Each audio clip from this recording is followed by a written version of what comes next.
Here with Concordia head baseball coach Ryan Dupic to preview the 2021 season, and as we record this, roughly 2.5 weeks from the first actual games of the season. But considering only got to play 21 games last year, does that change anything preparation-wise? I know for some freshmen they've didn't get a full season, just kind of a strange season, but how did that change things going into this year? Yeah, I think on one hand it was good because at least they got something, and you got some feedback on how guys were doing and things like that. But to your point, on the other hand, they didn't get a full season to really see how things progressed. And I think any team is always trying to do better as the year goes on. And I felt like we were in a good place at that point in time, and we're playing fairly well when everything kind of hit. So it would have been nice to see how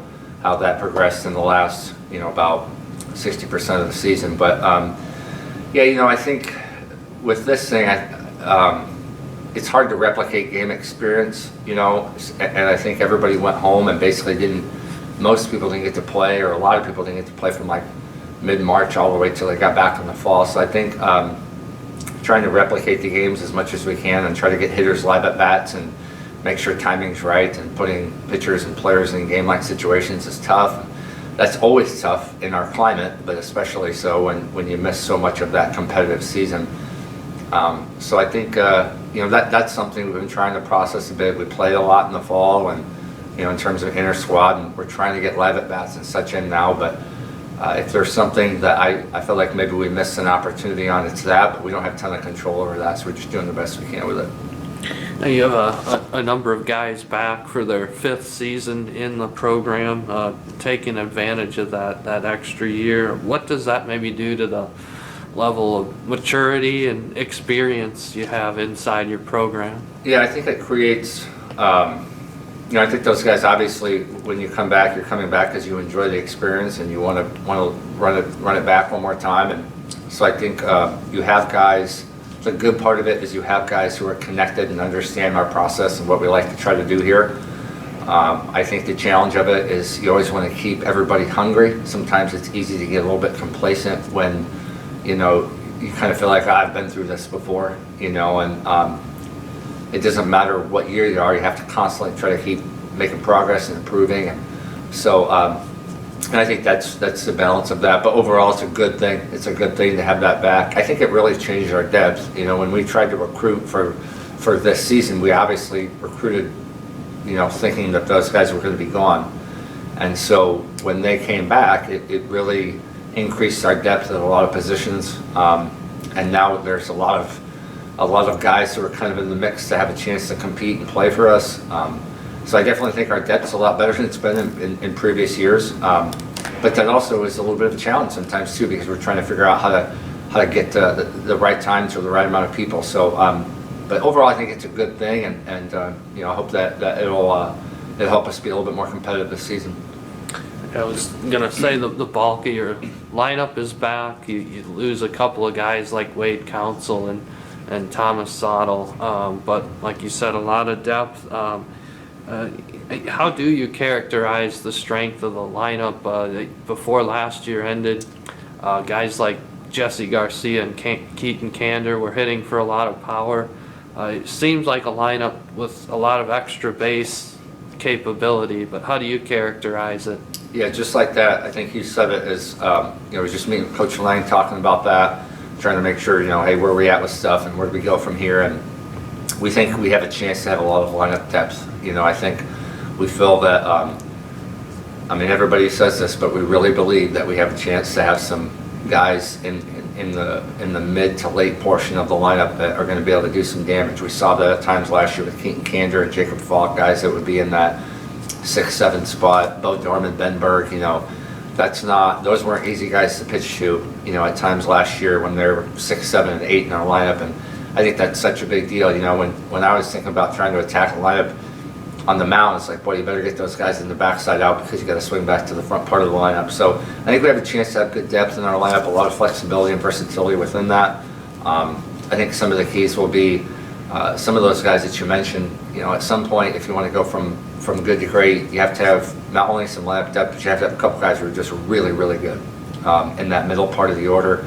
I think the 3 through about 6 or 4 through 7 is going to be a real key for us.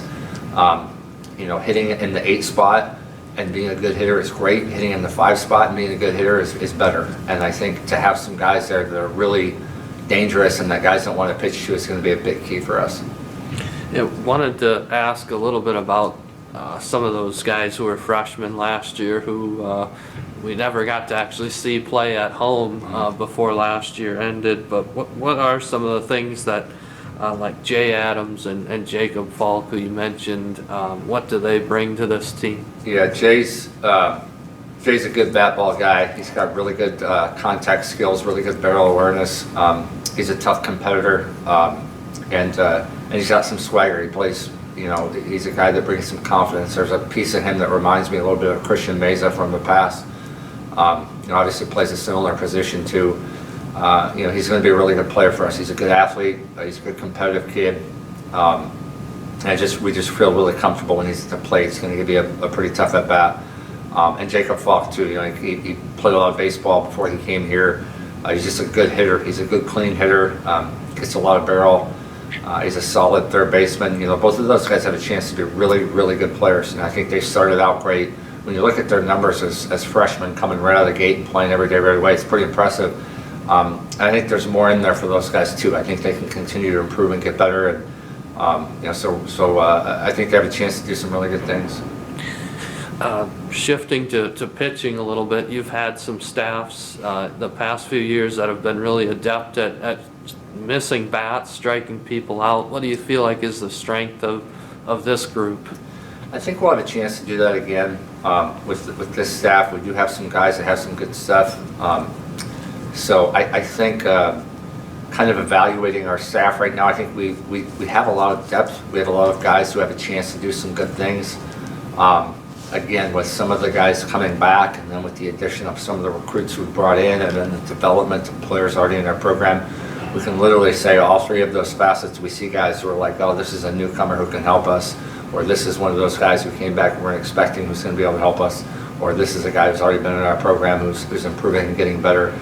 So I think we have a chance to still strike out a decent amount of guys and have a pretty good staff and have some depth. I think the next phase for us is we need to be more clean and clear about who our starting pitching is and guys who can get deep into the game. If you look at our team last year, I think we were 7-1 in games that Jason Munch or Nick Little pitched. We were 7-6 in games they didn't pitch. So we're just a 500 baseball team when those guys didn't pitch for us. And so we're really top heavy with our staff. We're really good at the 1 and 2. We weren't good enough on the backside of that. We had a couple bullpen arms we liked, but we probably weren't as consistent within that, and even some of those guys couldn't quite swing back, and so back-to-back days. So I think that's the challenge of us, is how consistent can we be out of that bullpen, and then we need some starters to go out there and give us 6 and 7 quality innings on a consistent basis, and not just be a 3 to 4 inning guy at best.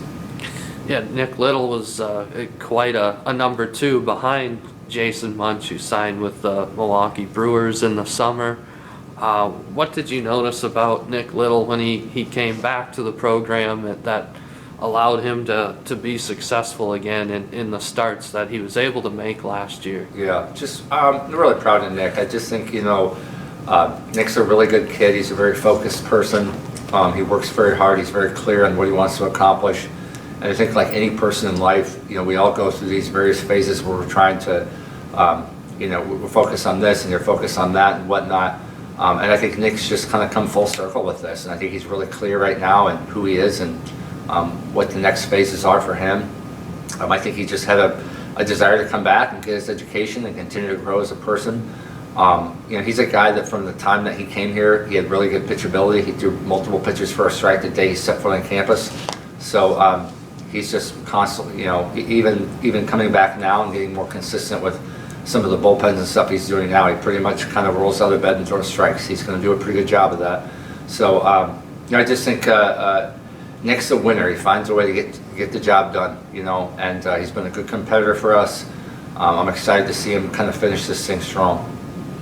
I wanted to mention a couple new players. One of them has been on campus, Ryan Moormeyer, and Trenton Wood is a guy who has a lot of college experience pitching in the NAIA already. But what can you say about their potential and what they might do for this team? Yeah, Ryan was the guy we're really excited about bringing in. He's a good kid, has a great personality, connects really well with the guys, put up some really big numbers at his junior college. Excited to give him a chance to get out there and play. When he's at his best, he can really hit, and we're hoping that's something he can continue to bring to our order and to our lineup, is that type of depth. He's done that before, and just anxious to see what he can do when his opportunity comes. And Trent, the same thing. He's got good stuff. He's a really good kid. He fits this program and the culture and the university really well. To your point, he's got some experience, which is nice. Losing obviously a guy like Jason and losing some guys that have some experience. It's nice to add some depth to that. He's been a guy who's done that before. He started really well in his career, then had an injury, so he was out for a while. Was kind of just starting to come back, in the last year and a half, and he's been a really good addition for us. He'll impact our program and be a good pitcher for us. And, I just think, again, going back to getting some starting pitching depth, I think he's a guy who'll be able to help us with that a lot. A couple guys, the veterans the last couple years, have mentioned how they would love to get a shot at trying to move even past the opening round, even though it's nothing's for sure that you're going to get to that point again. But how do you talk to the guys about what kind of level they have to prepare at to have that chance to make that a reality? It's a great question. That's an ongoing conversation we've been having. It's a great question. I think trying to help us understand, trying to help a program understand how to keep the things that you do well and continue to help that be a foundation that you've had in your program, but then constantly trying to make things just a little bit better, and constantly trying to help people see and understand that extra sacrifice or the extra commitment that's needed to take that next step is a big challenge. I think that's tough for all of us. And we don't want to blow it up. We like what we have here. We're doing good things. We got good connections within our guys. We have a strong culture and really believe in what we're doing. But we also can't be exactly the same, because you'll get the exact same thing. And so I think that never-ending pursuit it involves a lot of conversations and a lot of authenticity and trying to help people see the decisions they make and how we continue to improve has been a big part of our challenge. I see us having the right conversations. I see the conversations are coming out, and we're trying to understand what that looks like. And I see us taking steps in that direction. It's not as consistent as it needs to be yet, but I see us moving that direction, and that's exciting for me, because we always want to try to grow and improve around here. Last thing, I know it feels like a long time ago, but we've talked about how you ended last season very well, that final doubleheader with a couple blowout wins over Briarcliff. Even though it was so long ago, where does that leave your team in terms of confidence heading into a new season? I think when I look back to last year, I felt like we were in the place we wanted to be, and then life happened. I think I'll say this, I feel like even though we didn't get to play the whole season, we sure did learn a lot. We got feedback in 21 games, and we saw some guys do some things that were like, man, that's intriguing. That guy has a chance to really do some good stuff. So I totally deal, I still feel the regret sometimes of like, man, it would have been nice to play that out. But I guess at this point, I'm going to go, well, at least we got to play some games, and we did get to see these guys out there. And so, I do think, to your point, it was a long time ago, so I don't know myself, I don't connect a whole lot of like momentum from that time frame. Obviously, it was just so long ago, but I do feel like you got a whole lot of guys who are going to go play. At least it's not the first time they've ever been out there before, and that's really good. So I hope it brings some momentum, but it's a fresh start, and that's the way new seasons go, no matter what the situation is. And so we're excited, looking forward to it, and hopefully we can get out there and play and have a chance to go see what we can do.